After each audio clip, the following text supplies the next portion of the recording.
Welcome to my hometown of Jamestown, North Carolina. As usual on my channel, we'll be talking to ghosts, but probably not in the way that you'd expect.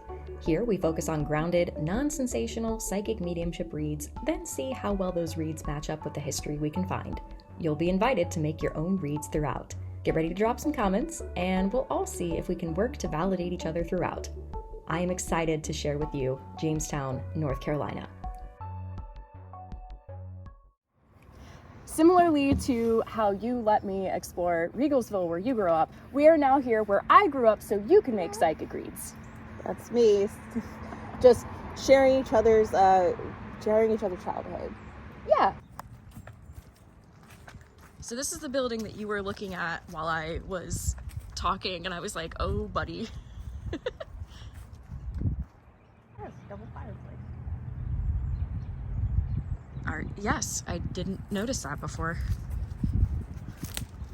Before Katharayn gives their reads, here is your chance to make your own. Look beyond what you see with your physical eyes and hear with your physical ears. What more can you see with your inner eye? What do you feel? What do you sense? Leave a comment and let's compare our reads together. Gives me church vibes. Okay, explain that.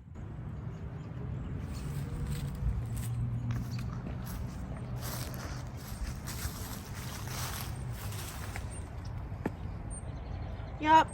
I'm sticking with my answer of church vibes. Not in the sense of just like walking in and being like, praise Jesus. No, this is specifically a place of reverence, like a church would be during a funeral. It doesn't feel work related. It feels more of a place to gather for a specific reason, not just for willy-nilly stuff. Somebody could have stayed here if they needed to. And I feel like at times people did need to. But this feels like almost a church kind of vibe. Anything else you want to add before you look at the marker? Nope. Okay, because the marker is right there. Meeting house and Yeah.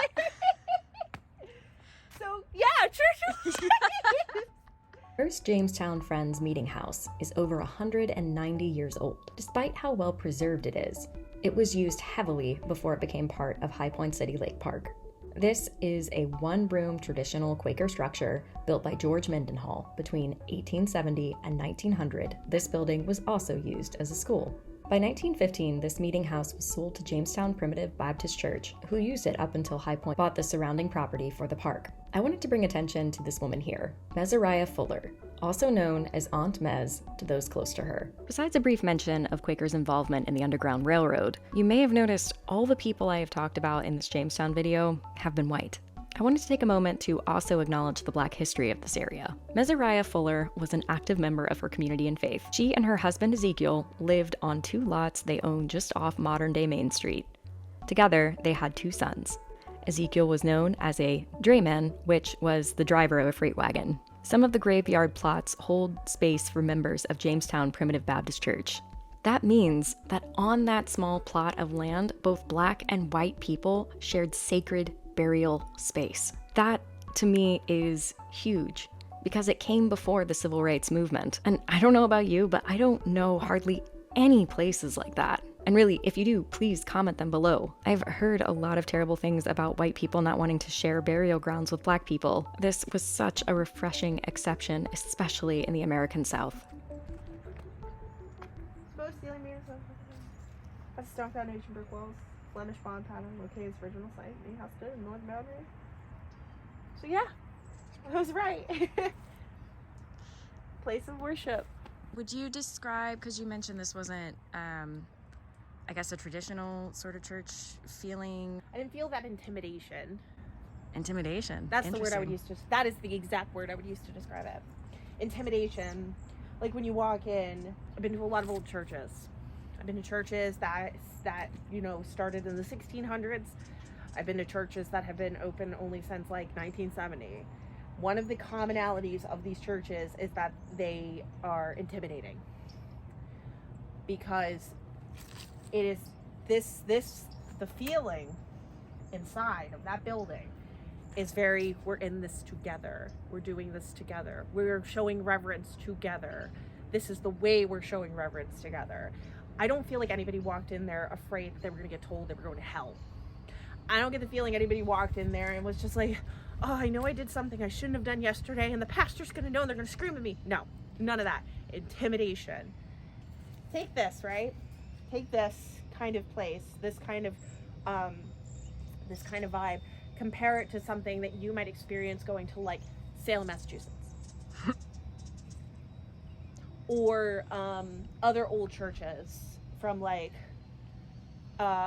Virginia, or even down in like St. Augustine. The vibes are different.